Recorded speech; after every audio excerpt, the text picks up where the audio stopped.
दोस्तों, बड़ा अजीब सा लगता है ना जब कोई कहता है थोक में माल बेचने वाले तो बस सामान की बिचौलिया होते हैं। असली पैसा तो ब्रांड और रिटेल वाले कमाते हैं। और दूसरी तरफ कोई और कहता है अगर थोक विक्रेता ना होता तो मार्केट चल ही नहीं पाती।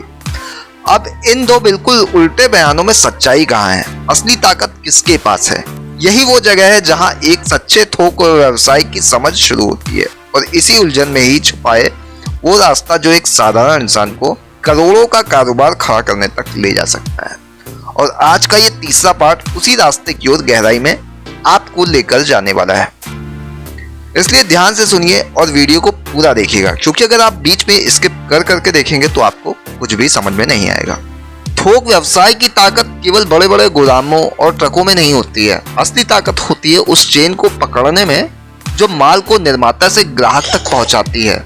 कई लोग सोचते हैं कि थोक में बस खरीदो, रखो और बेच दो, लेकिन जो लोग इस सिस्टम की गहराई को समझते हैं वही असली मुनाफा कमाते हैं।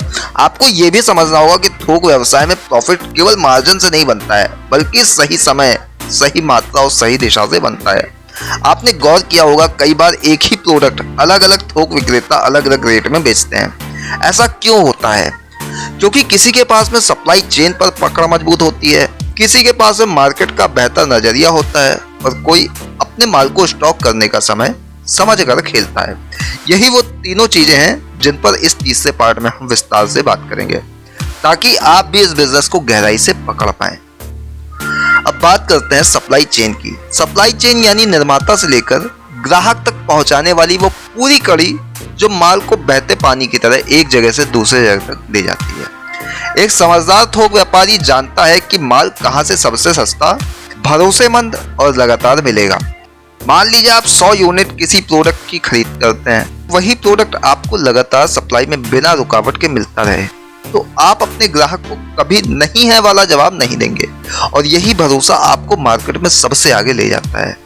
थोक में सबसे बड़ी भूल कई नए व्यापारी यही करते हैं कि वो एक ही सप्लायर पर निर्भर हो जाते हैं, और जब वो सप्लायर एक दिन के लिए रुक जाता है तो पूरा बिजनेस ठप पड़ जाता है। इसलिए समझदार व्यापारी के पास में कम से कम 3 मजबूत सप्लायर होते हैं, ताकि अगर एक बंद हो तो दूसरा तुरंत लाइन में आ सके।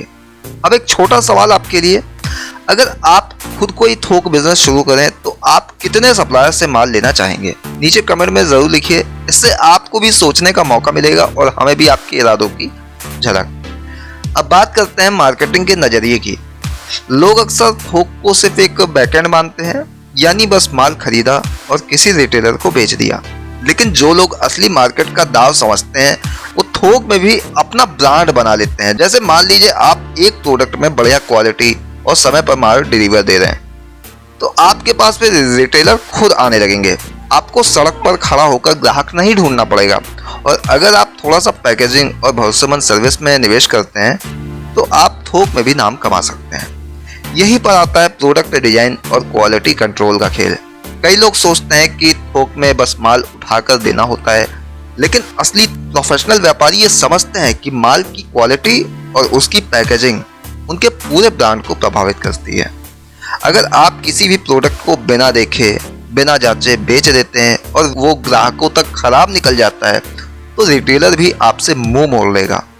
इसलिए हर एक प्रोडक्ट के शिपमेंट में एक क्वालिटी चेक होना बहुत जरूरी है, चाहे वो 100 यूनिट हो या 10,000 यूनिट। अब बात करते हैं पैकेजिंग और डिलीवरी की। बहुत से व्यापारी इस हिस्से को हल्के में लेते हैं और यही उनकी सबसे बड़ी भूल होती है। जरा सोचिए, अगर आपने 1000 पैकेट किसी शहर में भेजे और उनमें से 100 पैकेट टूटे हुए निकले तो नुकसान सिर्फ पैसों का नहीं होता है, भरोसे का भी होता है। थोक में भरोसा ही सबसे बड़ी पूंजी होता है, इसलिए समझदार व्यापारी पैकेजिंग में थोड़ा सा ज्यादा खर्च करना पसंद करते हैं, लेकिन अपने ग्राहक को डिलीवरी में एक भी शिकायत का मौका नहीं देते हैं। अब एक यहाँ पे दिलचस्प बात है, क्या आपने कभी सोचा है कि कुछ थोक व्यापारी सालों साल एक ही प्रोडक्ट में टिके रहते हैं और करोड़ों का कारोबार कर लेते हैं, और जबकि कुछ लोग साल में कई प्रोडक्ट बदलते हैं और फिर भी कुछ हासिल नहीं कर पाते। फर्क बस एक ही होता है, सिस्टम बनाने और उसे बनाए रखने का। थोक व्यापार में मुनाफा सीधा नहीं आता है, वो बनता है रणनीति से। मान लीजिए आपने 100 यूनिट पर 10 रुपए का मुनाफा रखा। ये सुनने में कम लगता है, लेकिन जब यही प्रोडक्ट रोज के हिसाब से 1000 यूनिट में बिकता है तो वो 10 रुपए का मुनाफा एक दिन में 10,000 का बन जाता है। और यही छोटा सा मार्जिन धीरे धीरे आपको एक बड़ा खिलाड़ी बना देता है। इसलिए थोक में बड़ी बड़ी छलांग नहीं बल्कि स्थिरता सबसे ज्यादा मायने रखती है। अब बात करते हैं वर्कफोर्स मैनेजमेंट की। थोक में आपको मेहनती, तेज और भरोसेमंद टीम चाहिए। केवल 3 या 4 लोग भी अगर सिस्टम के हिसाब से काम करें तो आप एक दिन में हजारों यूनिट माल आसानी से संभाल सकते हैं।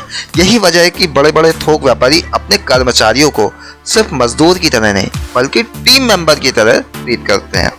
अगर कोई आपके गोदाम में पैकिंग करता है, कोई डिलीवरी का रिकॉर्ड संभालता है, कोई सप्लायर से संवाद करता है, तो ये पूरी मशीनरी आपके बिजनेस को तेजी से दौड़ाती है। अब थोड़ा कानूनी और पंजीकरण के पक्ष में आते हैं। कई लोग सोचते हैं कि छोटे स्तर पर शुरू करने के लिए कुछ जरूरी दस्तावेजों की जरूरत नहीं होती है, लेकिन ये लापरवाही आगे जाकर बिजनेस में रुकावट बनती है। थोक व्यापार में जीएसटी नंबर, बिजनेस रजिस्ट्रेशन और सप्लायर से आधिकारिक डीलिंग बहुत मायने रखती है। इससे न सिर्फ आपका बिजनेस कानूनी रूप से मजबूत होता है बल्कि बड़ी कंपनियां भी आपसे जुड़ने में हिचकिचाती नहीं है। यहाँ एक सवाल आपके लिए, क्या आपने कभी सोचा है कि अगर आपका बिजनेस कानूनी रूप से पूरी तरह से तैयार हो जाए तो आप कितनी बड़ी कंपनियों से डील कर सकते हैं? जरा नीचे कमेंट में अपना टारगेट जरूर बताइए। अब थोड़ा उस हिस्से की बात करते हैं जो हर बिजनेस में सबसे अहम होता है, चुनौतियां और उनके समाधान। थोक में सबसे अहम चुनौती होती है स्टॉक का जमा होना, माल का फंस जाना या कैश फ्लो रुक जाना। समझदार व्यापारी हमेशा स्टॉक का फ्लो बनाए रखते हैं। वो माल को ऐसे स्टॉक करते हैं कि पुराना स्टॉक पहले बाहर निकले और नया स्टॉक बाद में। इससे कोई भी प्रोडक्ट गोदाम में सड़ता नहीं है। इसके अलावा वो अपने पेमेंट साइकिल को भी इस तरह सेट करते हैं कि कैश हमेशा घूमता रहे। यही कारण है कि कई थोक व्यापारी बिना बैंक लोन दिए भी साल दर साल बिजनेस को आगे बढ़ाते जाते हैं। लेकिन दोस्तों, असली खेल यहीं से शुरू होता है। अब तक हमने जिस सफर में supply chain, market, product quality, packaging, workforce और कानूनी ढांचे को समझा, उसके बाद आता है वो हिस्सा जो बिजनेस को आसमान पर ले जाता है, और यही हिस्सा मैं अगले पार्ट में खोलकर रखूंगा। अब जरा सोचिए, कोई 1 लाख रुपए से छोटी शुरुआत करे और 2 साल में करोड़ों का कारोबार खड़ा कर दे। इसमें कौन सा वो अदृश्य रणनीति होती है जो उसे भीड़ से अलग कर देती है? कौन से वो दाव होते हैं जिनसे एक थोक व्यापारी अपना नेटवर्क पूरे देश में फैला देता है? यही वो रहस्य है जो चौथे पार्ट में हम खोलने वाले हैं। अगर आपने ये तीसरा पार्ट ध्यान से सुना तो चौथे पार्ट में आप वो चीज समझेंगे जो आपको इस बिजनेस में भीड़ का हिस्सा नहीं बल्कि मार्केट का खिलाड़ी बना सकती है। तो जरा कमेंट में बताइए कि आप तैयार हैं उस चौथे पार्ट के लिए जिसमें हम इस खेल की असली चालें खोलेंगे। और हाँ, इस वीडियो का चौथा हिस्सा एक ऐसा मोड़ लेकर आएगा जो आपके सोचने का तरीका ही बदल देगा।